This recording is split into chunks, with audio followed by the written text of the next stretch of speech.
Hey, what's up guys, Sir Emanon here, bringing you to today another new episode of Road to 1000 DuelingBook rating. This time I'm going to be playing blind second Lunalight up against Guru Control here. So yeah, this is actually a game that I took off my live stream. Well, this is a game that I did play on my live stream on Twitch.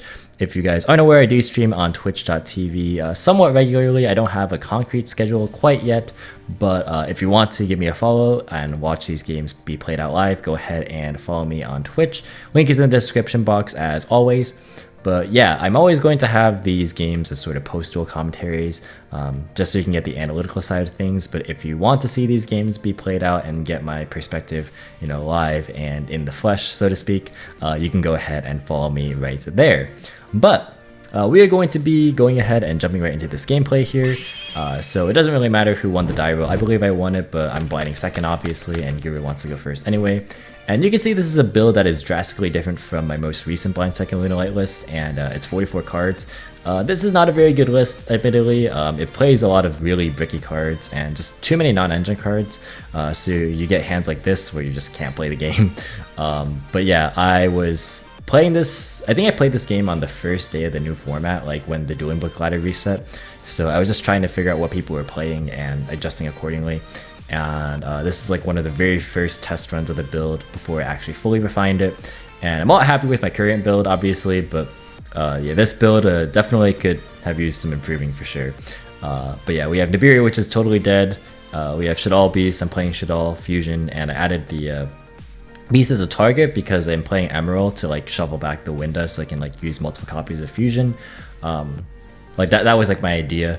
And so I have Beast and Dragon, and then Twin Twister for decks like this, and then the one of Wolf, and then Tiger with nothing to use it with. So pretty bad hand. He is going first, so we're just gonna see what he opens.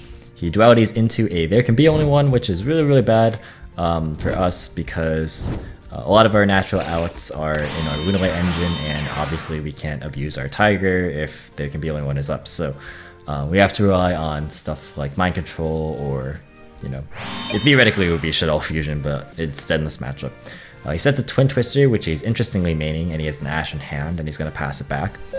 So yeah, we draw Foolish Burial Goods, which actually unlocks our hand. The idea here is to send Serenade Dance so we can activate it, and then send Shadal Beast for effect to summon a Collider Chick, and Beast will draw us a card as well. So that's actually really a strong play because Serenade Dance does not discard for cost, it sends for effect. But anyways, we're going to Twin Twister away this dead Nibiru, because even though he has, or even if he has like a Floodgate, and normally I try and wait with Twin Twisters, like this is the only thing he has, and I know that, he's probably playing Guru because he just set a monster, and like he dualitied into like Guru-esque cards. So yeah, I figured like, well, I know he doesn't have Fiendus, might as well just go ahead, use his Twin Twister. At this point, I use Foolish Goods, and I expect it to resolve because he doesn't fully know what I'm on yet, but he goes and ashes it, which is normally the incorrect play against this deck, but in this hand it just ends my turn. So yeah, he had a good call there, I guess. So he flips up his Guru and he searches his Fiendus. He's top decks Nemesis Archer, so he's just gonna normal summon her and then beat me down for 3200 damage. So I have to find something right now, or else I'm basically dead in the water. And what do you know, but we top deck another Nibiru, so we definitely lose this one. Just a brick due to poor deck building. Honestly, I don't think Nibiru is at all main deck worthy, but I thought it was initially because I just assumed that it was going to be a lot of combo decks and like maybe some trap decks, but like turns out that even the combo decks aren't really that perturbed by Nibiru, like particularly Spiral, for instance. Like Spiral can play through Nibiru pretty well, so I wouldn't even main deck it. But anyways, we were going second again, and we opened considerably better. Obviously, the Twin Twister is nice to have, though having 4 engine cards is really good, like 4 strong engine cards. We side in Drill and Lockbird just because stuff like Nibiru is dead, so we need things to put it in, and yeah, like things like Shadal Fusion as well. So he flips his final battle, and I presume that that's Guru because he just wants to get it up. So before he has a chance to Fiendus, I'm just going to Twin Twister his other 2 back row and just force responses. I know he can't negate it with Fiendus, so it's fishing for a Solemn Judgment, and if I happen to hit a There Can Be Only One, that's even better for me. He chains another final battle to make it so that his cards can't be negated, that's fine. I don't intend on negating his stuff, I just try and play through it. And I hit impermanence, which is, you know, not a bad hit. Now I pretty much know what I have to work against because he's searching Mostrix, which telegraphs the Fiendus, so we know for sure that he doesn't have a hand trap other than Fiendus, which means that we are good to go. So I'm going to search with Tenki, seeing if he has a response. Like, I'm just basically trying to test which negate, or like when he's going to use his negate, because no matter what, right, I have a Serenade Dancing Grave, I have Foolish Goods, I have Tenki, and I have Perfume. Like, no matter what he negates, I can pretty much play through it. So it really doesn't matter what he negates unless he like really holds it. But at this point, like, I'm thinking that he's gonna either negate the Perfume or the Tiger. He negates the Perfume, so we are free and clear to do whatever. Now here's where I just mess up the OTK. So yeah, this Perfume searches a Tiger, which is like correct. Like, this is what I should be doing. So I use Tiger and I bring back Martin. That's like all fine and dandy. But yeah, I go and make a 4 Strix. Like, that's all right too. But now here I have like a bunch of choices that I could do, right? Like, so the goal would be to make Leo Dancer and to make Boro Sword ideally, so that like Leo Dancer could just kill his entire board, and then Boro Sword plus a second attack of Leo Dancer would be enough for game, right? So I'm pretty sure this is very easily doable in this hand, but I just flub it entirely. So yeah, I think what I end up doing is I use Martin, and then I link into an IP Masquerena, which like is fine. That's like okay. I use Tiger to bring back Chick, and then yeah. So like one thing that I could have done maybe was just to not use the Martin as material, because like right now I'm trying to set up for Leo Dancer, and I am missing a Lunalight name. So my thought was to like Serenade Dance away the Zephyros, but the issue is I already used Tenki, so I can't Tiger King. Well, I mean I could, but I can't get another search, and like I'm not really set off to actually perform this OTK, because like this Boro Sword doesn't actually net me anything. And then like I do something really silly here, which is I go for Tornado Dragon, and like I pop my own Tiger thinking that, oh, I can just bounce the Wolf back with this Martin that I just sent off the Kaleido Chick, and then I look at my banish and I'm like, oh right, I already used Martin this turn. So that's a little awkward. The goal should be just to assemble lethal with Boro Sword plus Leo Dancer. There was a myriad of ways I could have done that. I also could have used this Foolish Burial Goods to send another copy of a Perfume, and then search the Lunalight Wolf. That way the Zephyros would have been left in my graveyard still, and it would have been like fine, because at the point at which I had IP, and so it was like IP, Tiger, and Kaleido Chick were on board. I had Panther engraved that I just sent off the first Kaleido Chick, right? So like the play could be like Foolish Goods to send Perfume, pitch Zephyros, and then Zephyros bounce the Tiger, make Boro Sword, and then Tiger can bring back the Kaleido Chick, send something else, and then scale Wolf, and that'd be the OTK. So the play was not to use Serenade Dance here. I don't know why I used that. That was totally wrong. So yeah, I had the OTK there. So yeah, totally messed it up. This should have been game here, but I'm bad. Don't be bad like me. So yeah, this is all for me to learn from my mistakes, as well as me showcasing these games. Obviously, like, it's good, I think, to review your games, and this is like, you know, kind of killing two birds with one stone. I get to review my games, and I get to present you guys my gameplay. So he rips Extravagance off the top, but I do have Tornado Dragon for his Hidden City, and that is basically all she wrote. Nothing really he can do at that point. And yeah, we go ahead and go into game 3. So I definitely could have OTK there with the method I described. Yeah, so just go back and watch that.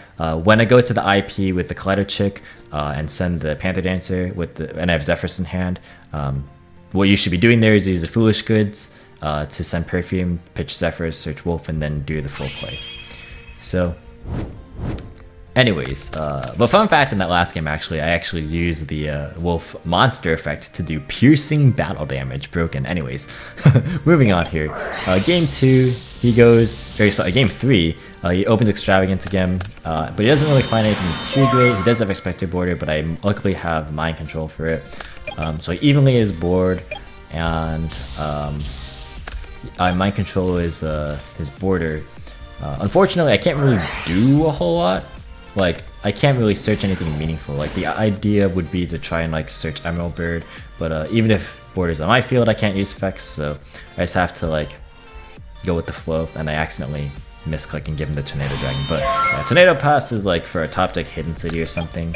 But he has a second extravagance that he drew off the first one. He draws into 2 more, and then he has a Geki, which he's playing for some reason, I don't know. But he summons a Guru, he attacks me, and he sets 1, and he passes. And at this point, like, I'm not really too afraid of his back row unless if it's like there can be only one, so I'm gonna hold the Twin Twister because I don't generally want to like just shotgun it, especially when like I feel like he might have a Phoenix in hand because he normal summoned Guru, right? Like if he wanted to get a Phoenix, like he would just set this card and like not worry about 1600 damage, since Guru doesn't really have that many problems dealing damage once you get final battle. But yeah, this kind of just told me that he has Phoenix, so like I have to kind of play a little bit smartly. So I go for Tenki, and what I could have done was grab Tiger, but what I choose to do here is I grab another Yellow Martin, because I feel like either he stops this Emerald Bird, in which case like I just bounce it with Martin and try again next turn, or he lets it go through, I have Serenade Dance in hand, I can pitch it with Twin Twister and I'm off to the races, and then I can like freely summon like Tiger off the Serenade Dance, trigger Shit All Beast, draw a card, and then like bounce the Tiger with Martin and then do it that way. So that was the goal. Like if I grab Tiger, he would probably just negate the Tiger, and that like just I can't do anything, and I don't really have much of a follow-up either. So yeah, this is why I decided to do it that way. He does actually go and negate the Emerald Bird, so I do the play I described, which is just bounce it with the Martin and then pass. The goal is just to try and hold off. So he does Hidden City stuff, and he does this all before flipping up Guru to search another Phoenix. So I'm like feeling pretty confident that he doesn't have another one. Like I'm just hoping he doesn't at this point. So I just hit both the Hidden City and his back row. And he doesn't actually flip summon his Guru either. So like he just leaves me with not really any interaction to play through at all at any stage of that. So yeah, I go ahead and I do the same play that I would have anyway. I drew a Chick for turn, which was like fine, and I draw it into a Perfume, and I add a Serenade Dance. So at this point, because he has no disruptions, I'm just going to fast forward this, because it's basically all said and done, and you guys can play this hand however you want to. It's pretty much playing against the one set monster. So yeah, I do a very convoluted way to get the OTK. I don't have to do all of this, but I do it anyway because my mind is weird and it works like that. So yeah.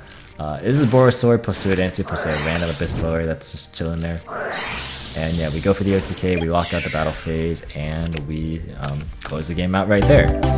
So yeah, that's going to be it for this gameplay commentary against one of the more anticipated decks of the format. I think Geist has shown, at least thus far at like the Pro Play Tour and things of that nature, to be a little bit better as of right now. Ignition Assault can change the format a little bit, especially because Lightning Storm is coming out, so like Guru has a way to kind of protect against that a little bit, whereas Geist has to hard draw like Solemn Judgment. But yeah, regardless, like control decks are definitely in the format, so it's nice that we got this matchup on here. And yeah, that's actually going to be it for this gameplay here. A little bit shorter, but I think that it was still a good showcase of the matchup. I mean, definitely there were misplays on both sides, but new format, still trying to get into things, and I don't often play blind second anyway, so yeah, definitely, this is probably my personal weakest of the 4 builds if I had to like rank them, because I'm generally more combo oriented. But anyways, that's gonna be it for this deck profile, or not deck profile, gameplay, this episode. Thank you guys so much for watching this video. Hope you guys enjoyed. If you did, be sure to leave a like, as well as any thoughts or feedback in the comment section down below. Feel free to subscribe for more competitive and informative Yu-Gi-Oh content. If you want to, you can follow me on Discord, Twitter, or Twitch, all 3 links in the description as always. And once again, thank you guys so much for watching, and until next time, I will catch you in the next video. See you guys!